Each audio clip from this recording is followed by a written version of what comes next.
Hi there, welcome to another edition of Unexplained Cinema Presents, in which I usually talk about movies, music, and television, but this time I'm going to talk about something a little bit different. Basically, I give up.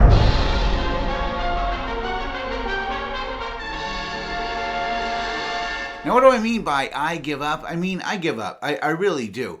There's a part of me that just doesn't want to make videos anymore, that doesn't want to make short films anymore, that doesn't want to make music anymore.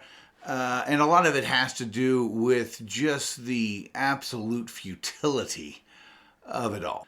Music in particular, I haven't put any of my written and recorded music up on Spotify or iTunes in years now. I think 2022 was the last time I put my music up. And the reason is, of course, that by 2023 and 24, it was just so clear to me that just crappy, electronically produced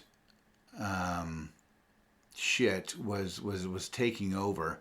And by the time AI came onto the scene and people could just type in a fucking prompt and have a song produced for them, I was pretty much done. I also didn't want my music just being used, just being scraped so that it could, help somebody else's prompt down the road. Fuck that shit. There's also a general sense, though. I mean, I still, obviously, I still make music. I still write music. I still play music. I just don't want to put it out there on any of these public forums anymore because of that. As far as YouTube goes, I do continue to make videos, and I'll continue to put shorts out there, and I have a decent following, but even when you build up subscribers, it doesn't necessarily translate to views. For instance, if I look at my current views here, I've got, as of this recording, around 23,000 subscribers or so. But my New York Times best of the 21st century list sucks. 1,500 views. 6 likes, Movie theaters are done. 8.1 thousand views, 315 likes. Virtuosos aren't artists, only 377 views and 16 likes. That's the other thing. There's no real rhyme or reason to any of this. Like, look at the New York Times, 1,500 views, right? Okay. But only 6 likes. The one that started it all, which I did about the battle scene in Alexander Nevsky, only 521 views, but 76 likes. Movie theaters are done. 315 likes, but 2 comments. Virtuosos aren't artists. 377 views, yet 20 comments, but 16 likes.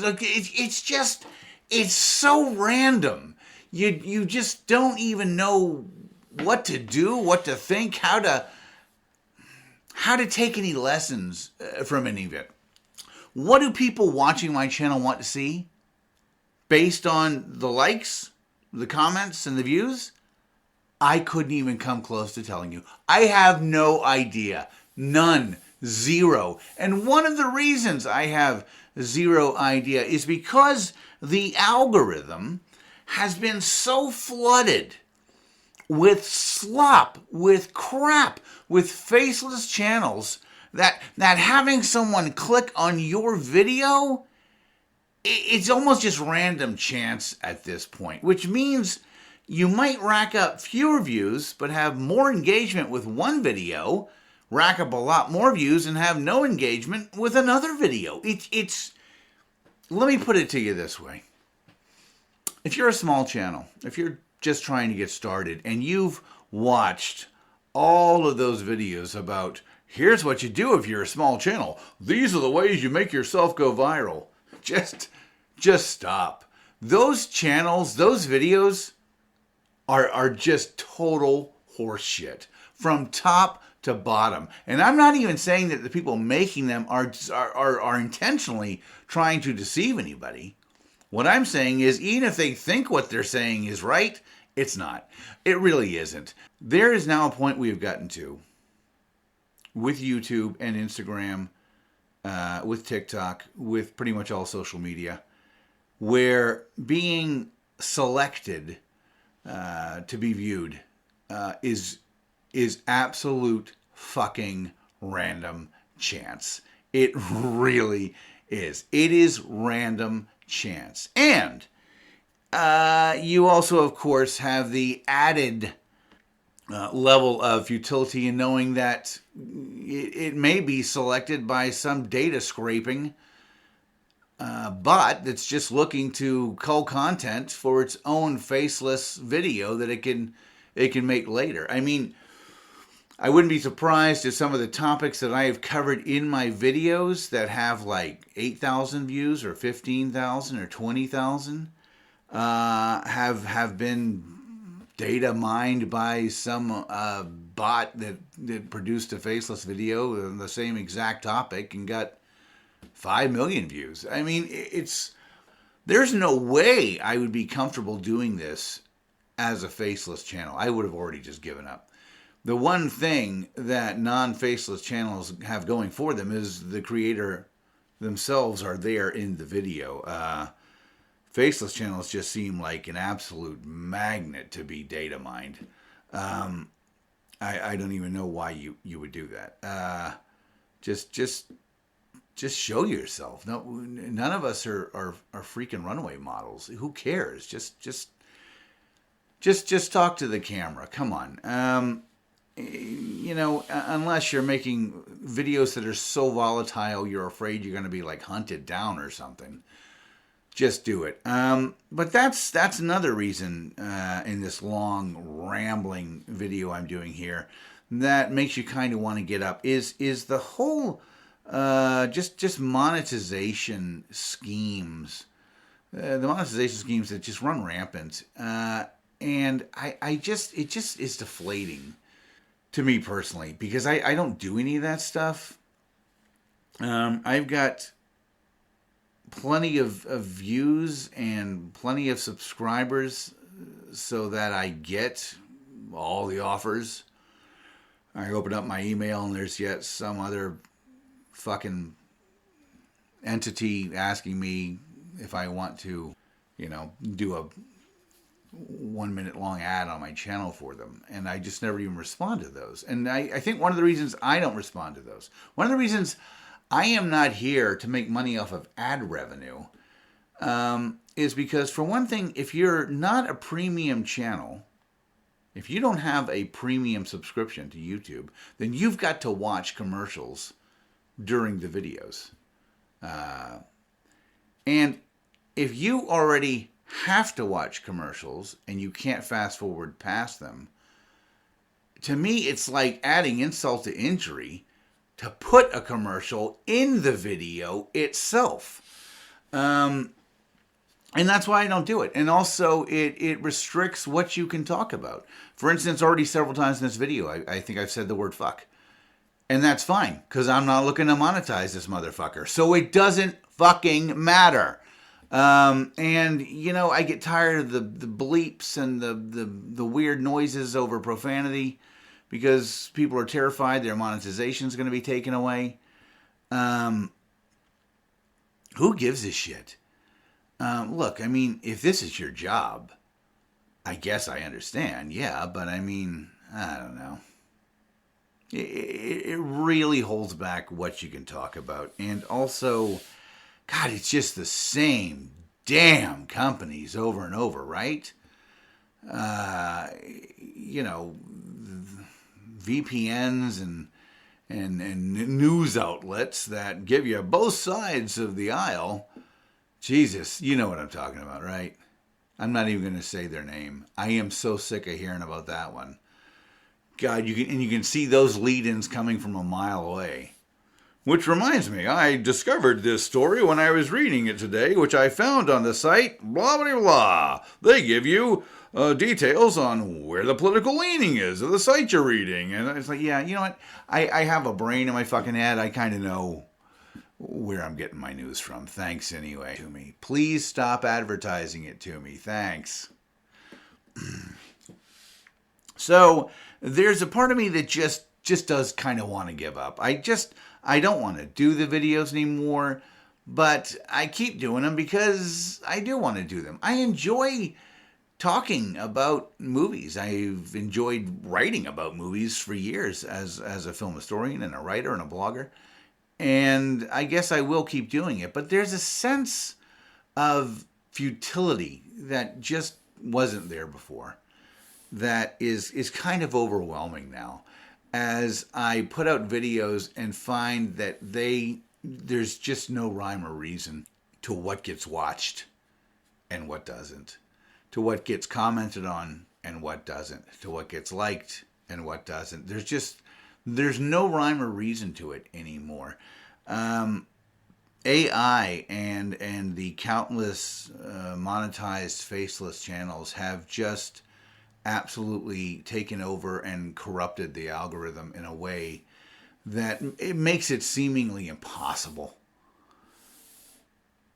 to have any real understanding of what your audience is even looking for, unless you're already big. If you've already made it, you've already got 300, 500, 600,000 subscribers or over 1 million, then you're fine. I mean, every video you do is probably going to get a ton of views.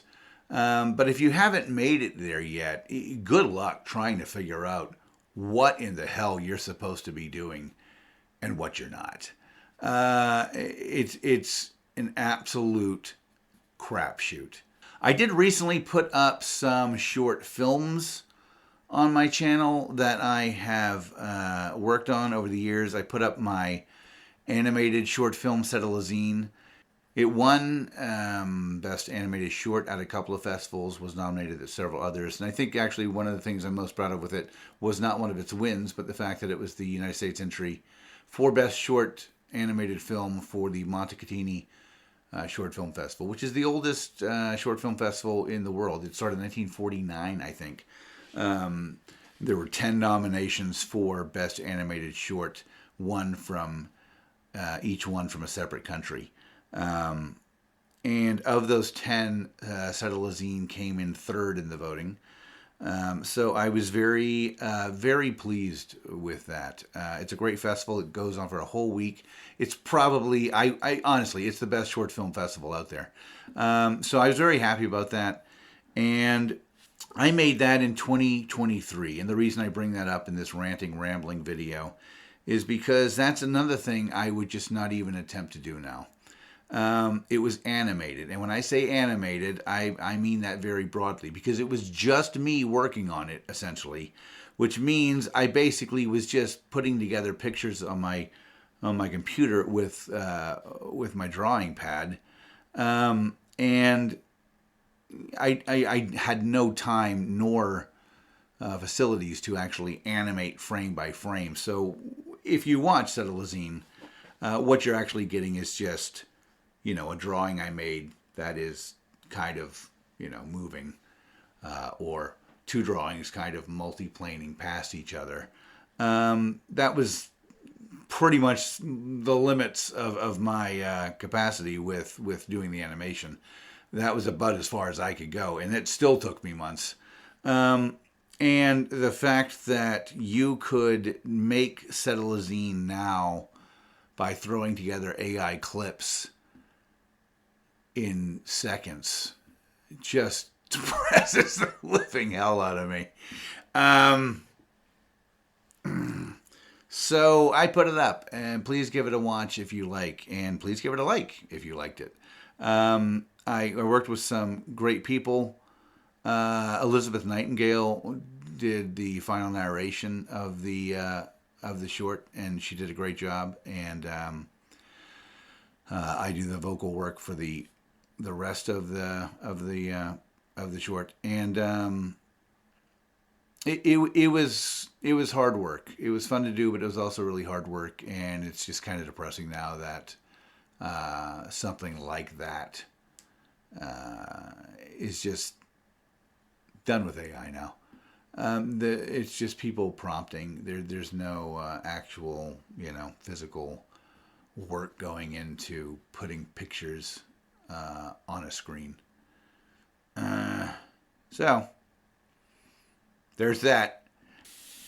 I'm not going to give up completely, but there is the overriding theme of this video is there's a sense of futility now with producing music and movies and videos that just wasn't there just very recently, as recently as 2 years ago. In 2023 and 24, when I was making the short films that I recently put up on my channel, that sense of futility wasn't there, and it's happened very quickly.